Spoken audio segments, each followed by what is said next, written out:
Bonsoir les amis, je tourne ce soir cette courte vidéo pour vous parler du triangle littéraire que vous ne connaissez sans doute pas.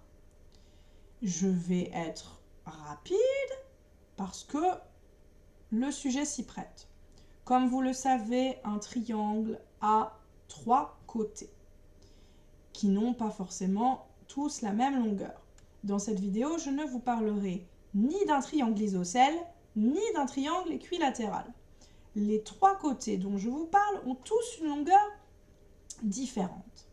Et chaque côté représente l'un des paramètres, l'un des critères à considérer lorsqu'on est écrivain amateur ou confirmé, l'un des 3 critères à considérer pour espérer réussir.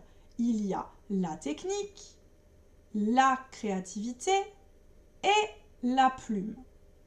Par technique, j'entends tout ce que votre coach littéraire peut vous apprendre.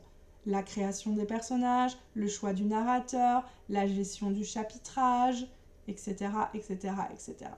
Cette technique vaut pour 40% dans l'élaboration de votre projet littéraire.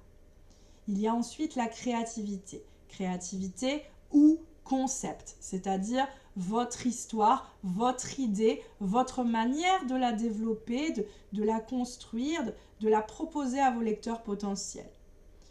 Cette créativité, ce concept, c'est la clé de votre réussite, c'est la pièce maîtresse, c'est le côté le plus stable et le plus fort puisqu'il vaut pour 50%, la moitié de vos chances de réussite.